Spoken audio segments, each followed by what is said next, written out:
I've often been asked, how do I donate? So you can't. It doesn't work like that. Because over the years, a lot of other charities were set up to support people in print. And we believe we're the second occupational charity. We're here for people that work in print, packaging, paper, publishing, allied trades, inks, paper, the whole lot. Welcome to the 8 Group From Brief to Broadcast podcast, episode 5. Today, I am very pleased to be joined by Neil Lovell from the printing charity, who's the CEO. Welcome, Neil. Thank you, Lance. Nice to see you. Part of what we're all about is making sure we keep those connections within the sector. But mostly that now means providing financial support when it's needed. And that can be for anything within reason to support someone who's struggling right now, through to the helpline for people in the sector. And we also provide accommodation for people in retirement. And it's not always sensible to have a small charity. We do receive donations from time to time, which is also really appreciated. The thing that we offer is without charge, mostly, like the helpline. People want to give back and we don't want to prevent that. So we will think about that as we roll into the next phase of our development.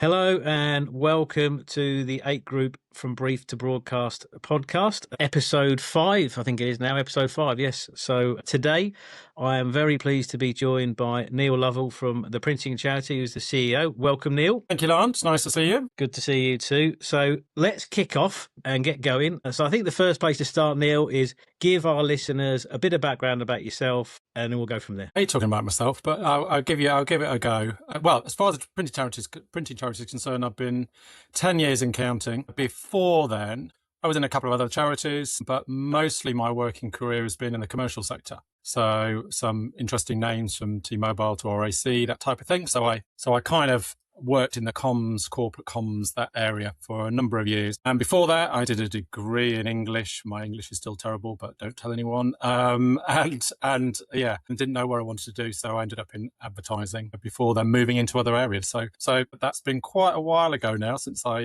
entered the world of work. It's changed so dramatically. So pre-email, I'm of that generation.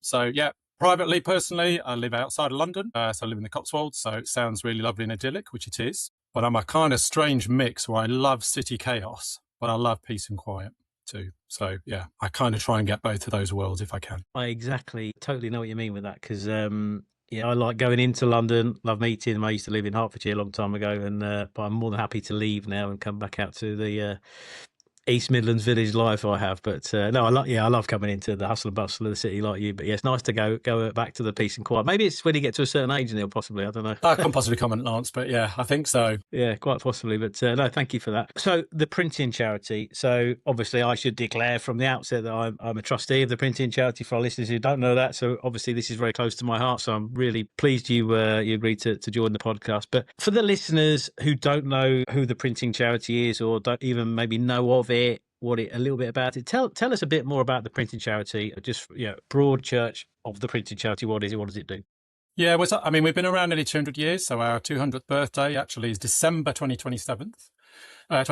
We believe we're the second occupational charity. So as it suggests, we're here for people that work in print, and of course, not just print, packaging, paper, publishing, allied trades, inks, paper, the whole lot. And so the story goes, about 200 years ago, the first benevolent charity or occupational charity were to do with watchmaking. And so we understand that a group of businesses that were making watches, it was a big business in the UK at that time, wants to help the people that work for them. And so they came with this idea of kind of support, if you like. At the time, it would have been giving money for people that were unable to work or whatever. And they needed to communicate that. So they went to some printers to give them a prospectus, if you like. And the printers saw it, read it, printed it, and thought, actually, that's a great idea. So why don't we do something similar? And, a year or so later, when they thought about it and gathered a lot of other interested parties, if you like, businesses, they set that up. And so I guess, 200 years down the line, our beginnings are still very relevant. We were set up by the sector to support the people in it. And although the sector's changed, beyond recognition, hasn't it?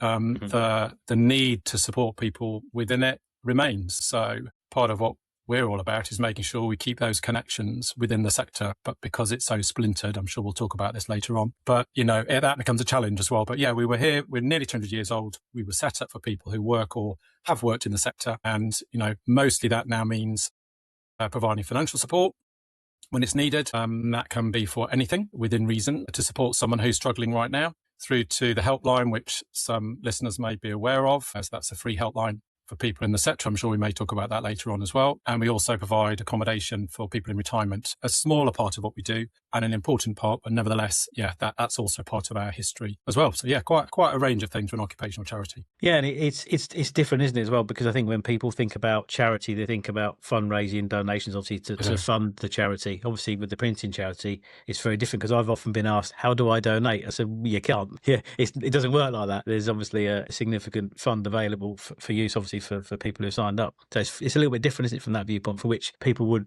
associate with a charity." Yeah, you're so right. Because actually people working in a charity, most people, new people that have joined the charity since my time, kind of it's their question as well, isn't it? How much is fundraising? And actually we are lucky that over the years there were, the reason we do have assets that we're able to use right now at least is because over the years, a lot of other charities were set up to support people in print. And, it's quite a responsibility running an organisation like a charity. And it's not always sensible to have a small charity trying to reach people that you need a slightly bigger charity to do. So a lot of mergers and kind of coming together of those charities has happened over the years. And as a result, we've managed to have a significant amount of money to be able to do the work that we do. So it means we don't need to go out and fundraise. How many people do want to fundraise? They can, of course, but they need to contact us.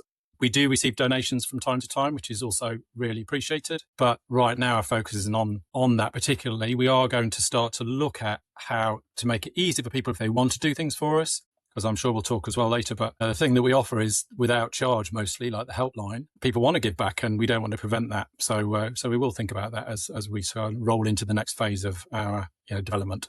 Yeah, and actually you just mentioned it there. I think, again, the printing charity was bizarrely new to me probably 6 years ago, and bearing in mind I've been in the industry man and boy 35 years. I only came across the printing charity 6 years ago, and I was fascinated and curious actually, and I kind of thought, where's the catch? And I get asked this a lot, where is the catch? Because it sounds too good to be true. It's a free resource for obviously people in the industry and associated industries, and yeah, that's the fascinating thing about it. And again, I think that's obviously the opportunity we've been talking about recently a lot, about how we promote it more across the sector and drive more people to sign up obviously to the helpline, because as I say, I think a lot of people just think, well, it sounds too good to be true because it's such a great resource, isn't it?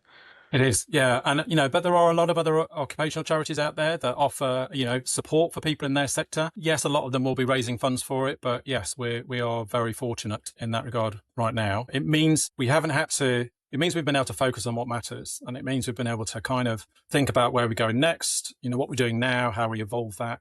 I think I'm probably on my second or third strategy now over 10 years, because businesses move, don't they? Charities do the same. But yes, we are lucky. And yeah, but it's our responsibility to make sure, and you as a trustee, of course, to make sure that that the money is spent in the right way. Yeah, yeah, and we've also got, I say we, the Royal We, the charity's got over 500 companies now signed up on the helpline, and obviously we've got some pretty ambitious targets too, haven't we? Which our chair set the scene, didn't he, the back end of last year? He did. Well, we have 509 companies as of yesterday across the sector, which represents about 34,000 people. And, that's important because when I first joined the organisation, we were very inward looking, and we had maybe a handful of organisations or people we could talk to, some of the membership organisations, but we didn't really have a connection. We were kind of a bit lost in terms of what do we offer people out there, because some would say, well, that's nice to know you're there, but, and if we ever need you, we'll come to you. But there was a kind of this big void between that conversation, them ever actually remembering we were there,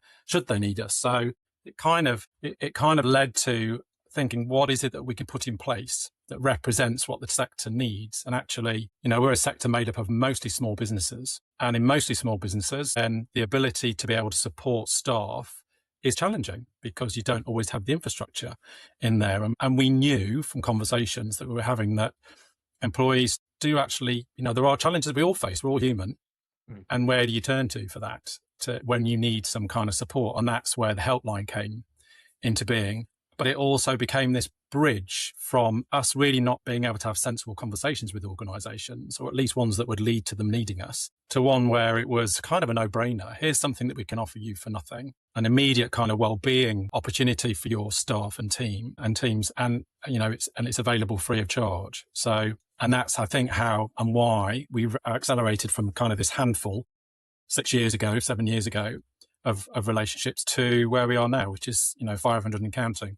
And much as our ambition is to have a lot more, our next part of our strategy is to strengthen those relationships. We want to add more, but it's actually about helping the community of leaders in those organisations, but the HR community and others, to have something that they can rely on when they need it. And so it's strengthening relationships. That's kind of where we're next going. Yeah, no, and it's as you say, it's evolving, isn't it, as well? Yeah. I think again, going back to the range of services available, just if you can maybe give the listeners some examples of where we've helped individuals or businesses. Yeah. So, I mean, businesses particularly, it's around the helpline. It's around, we're actually doing roadshows right now for those people that know us. We're going in, we're talking to the people in those organisations just to make them aware that, if they need us, there's the phone number. You can call 24 hours a day. That will provide you practical support if you need it, emotional support, such as counselling, should you need that as well. So that's kind of available. So that's one of the really key threads of what we do. There are grants available for when people are facing particular hardships. Examples will be, we have people that will come to us because they just don't know where to turn next. Something's happened. They're not even able to, replace the washing machine if it's gone, or a fridge, or, they've got no furniture or things like that. And that happens, and it happens to people in organisations without you imagining it's going to happen to them. It can happen. And so, what our response is, we want to talk to those individuals to see where we can best help provide a grant. And a lot of what we do is that, it's these one-offs where we can provide money that will buy a sofa or will buy a fridge or, washing machine, those sorts of things. We don't pay off debt, for instance, but we will support people to be able to get debt advice, to be able to look at that area, to be able to give them some tools to be able to, move to the next stage, just to be able to move on from where they're at, which also includes, potentially counselling, depending on what they need. That can be for anybody who's just new to our sector, who's, training, learning, right through to people that are facing also, as we know at a certain age, the world hits you, doesn't it? You've got aging parents, you've got your kids coming out of school, college, they're now trying to stand on their own 2 feet. You're still a parent. You've got all of those sorts of pressures.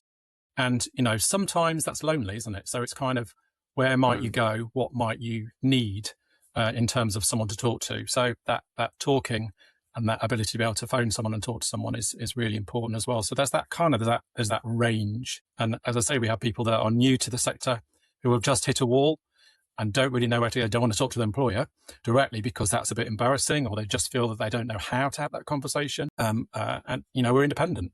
We step away from that, aside from that, and people can talk to us knowing that, what they say doesn't go any further.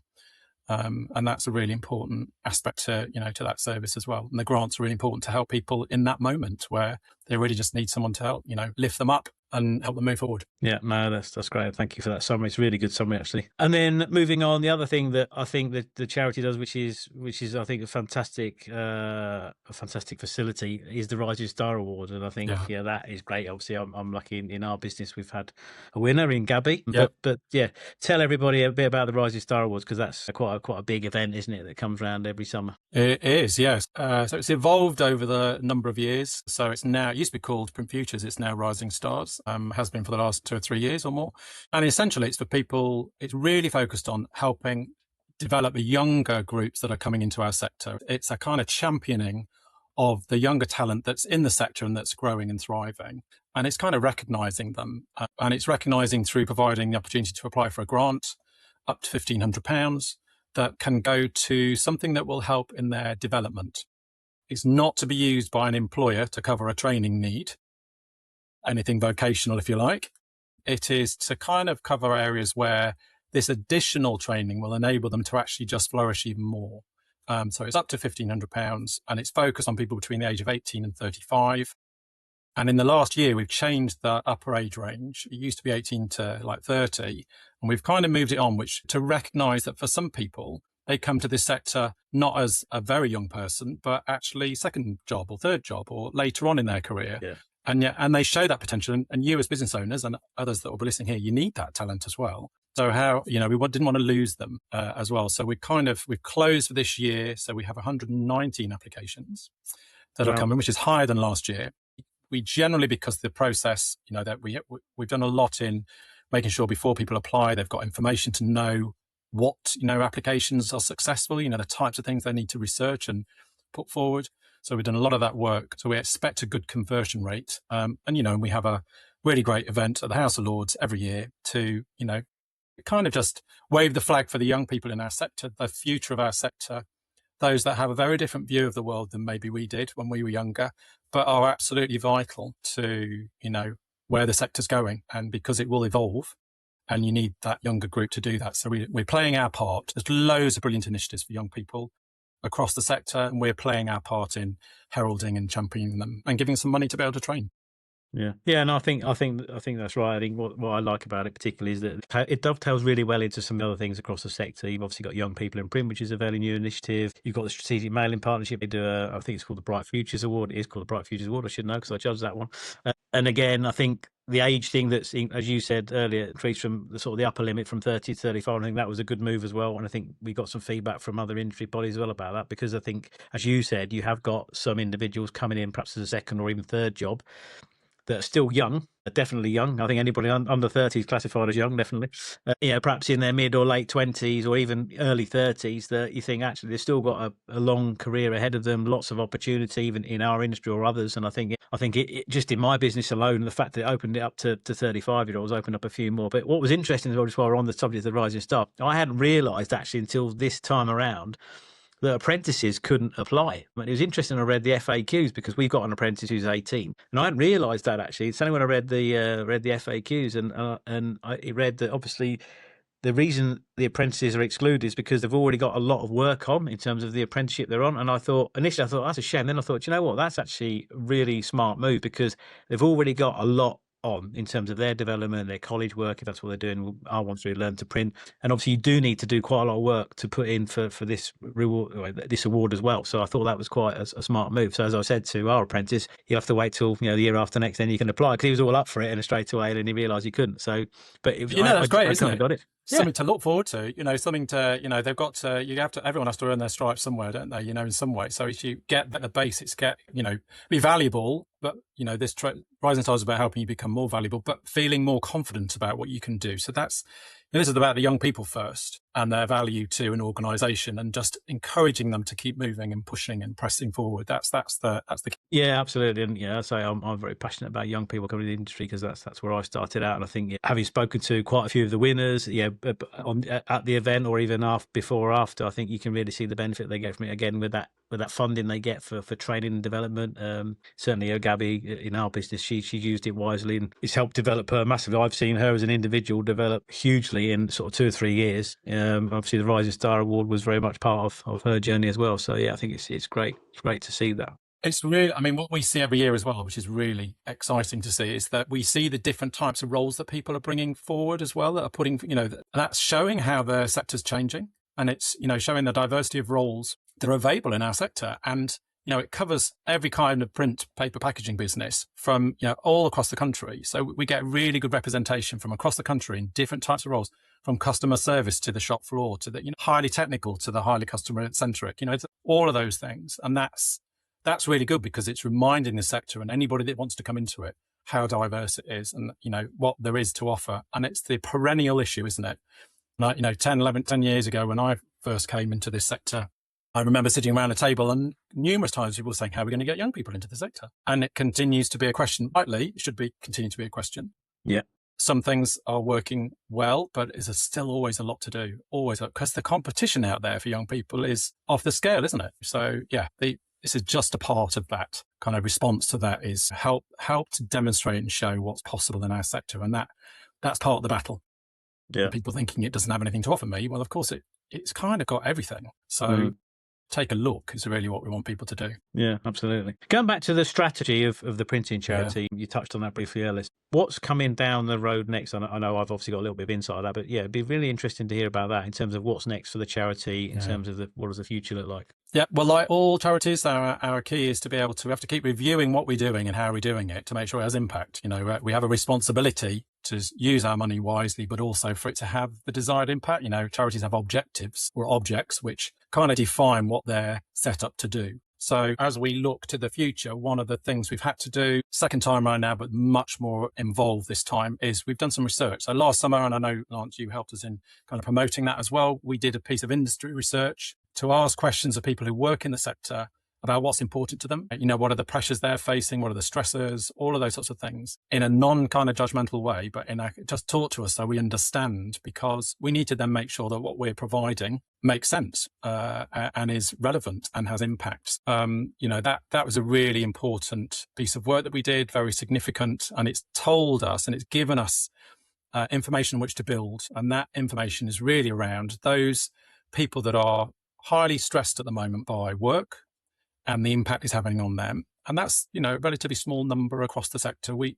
but it is still important, versus those that are managing and coping, but may well not do that if something were to happen to them. Some small thing or some large thing might actually tip them over the edge. So we've taken all of this research and we've started to think about, so what is it that we need to be able to do in response? And that is, we know that people access support in different ways.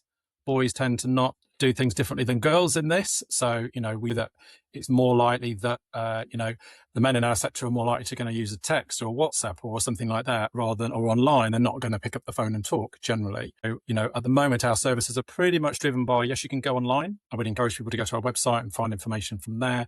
But, there's the helpline, the phone number that people can call. So part of our evolution is making sure that we've got other routes in, embracing text, online, all of that, to make sure we reach the right people, and that when they are there, that there is information that they can use. Because again, everyone's different. Some people like to understand and read information before they actually disclose what it is that they're challenged by.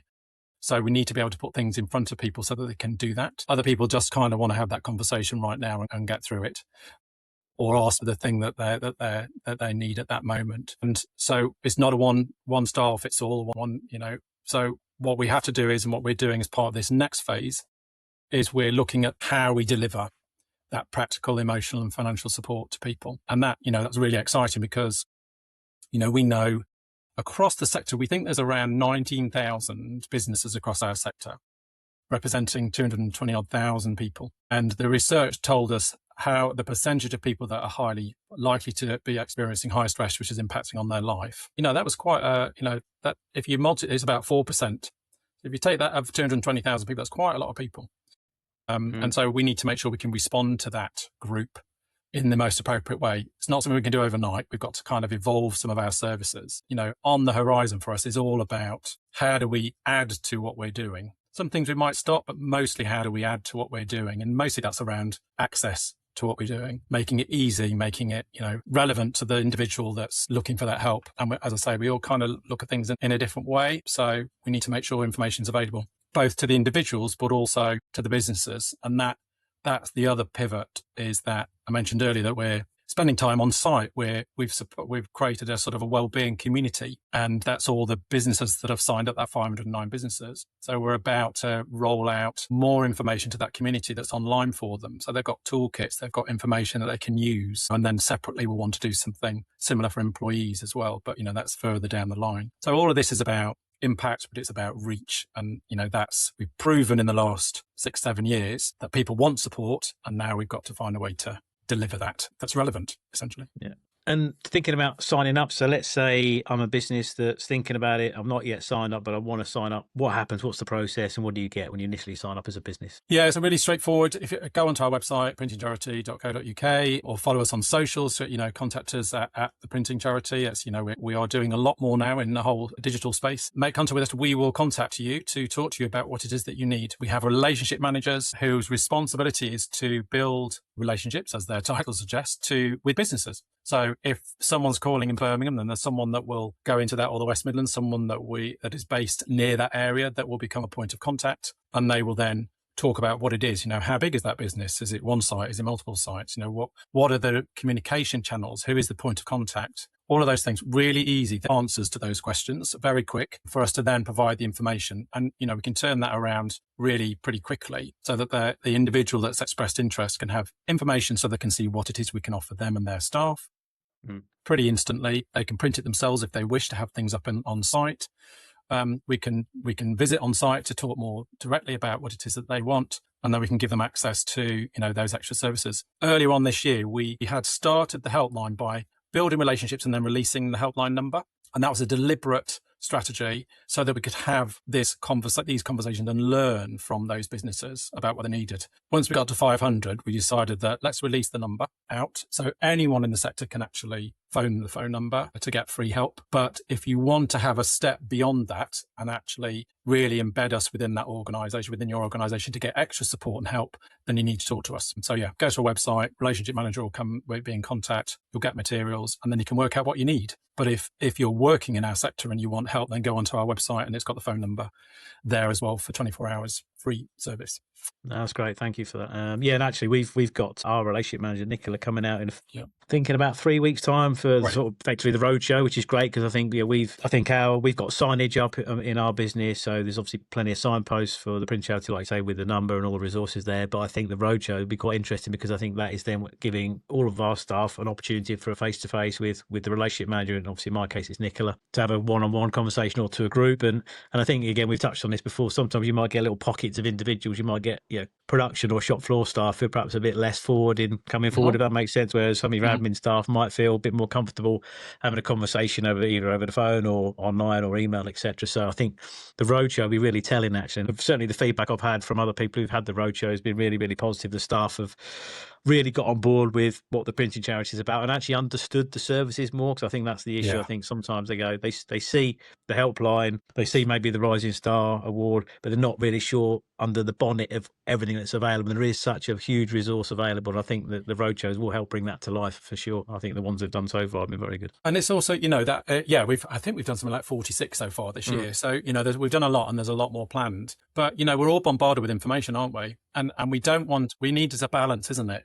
We don't want to be everywhere so that people kind of become immune to you. We just want to make sure people know, the right people in the organisation, that when something happens, that they know that they can contact us, or that they point them in the direction of where we're at. It's kind of, and some of those people that are going, oh, I'll never need that help. You never know what you might need. And so that's just knowing there's some knowledge in the organisation that will help someone should they need it, to point them in our direction. So that's really important, and we have organisations. One of the things that we do, unfortunately, is respond to critical incidents, and we do have those in those moments. So, and that's what we're here for, really. Yeah, absolutely. Yeah, that's great. And just as we're heading towards the end of our session, I just suddenly realised I don't believe, Neil, you've name dropped who the patron is. Yeah, well, this year's patron, Baroness Benjamin, and is our president, and our patron, of course, is the King. Exactly. And yes, we're really lucky because we've had every monarch since Queen Victoria as our patron. And, I think it matters a lot. That history matters, that heritage matters to us a lot. Every year we have a new president, and this year it's Lovell Benjamin. Last year it was Baroness Theresa May. We've had some really amazing speakers. In fact, I think we all felt that Baroness... It was.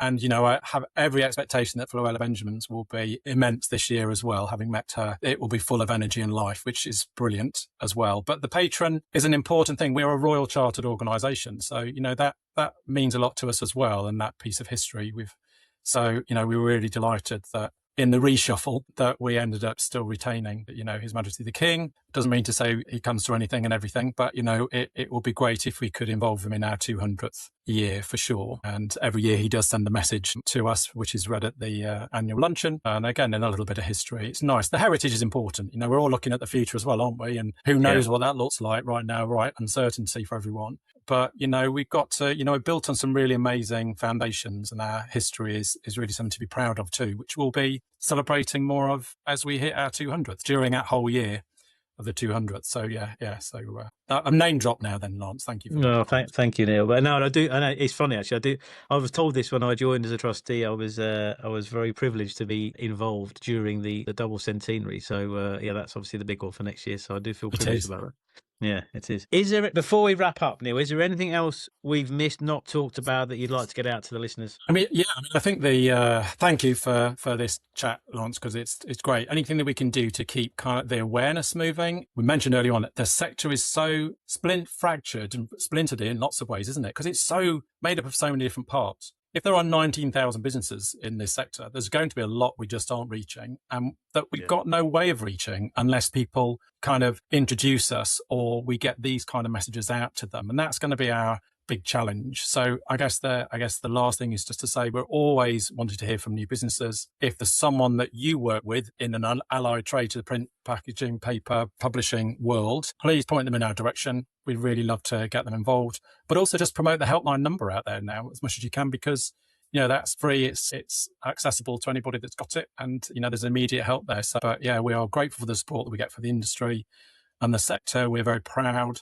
and it's a privilege really to be able to do the work that we do. And the team that I have is really focused on doing the right thing, and that's great to see, as well as I know print businesses are passionate. It's a very familial type of environment, isn't it? Are passionate about what they do, and that's something that we can reflect on and relate to. Brilliant, Neil. Thank you very much indeed for being my guest today on From Brief to Broadcast. It's really good to chat to you. And for our listeners, if you're not signed up, please do get signed up for the printing charity, of course. Please get on the website, as Neil mentioned, and also from the podcast viewpoint, you can get us on Spotify, on Apple, and obviously we've got an 8-group YouTube channel as well to have a watcher there. But for now, until the next episode, thank you very much, and we'll see you all very soon. Thanks, Neil. Amazing. Thanks. Bye.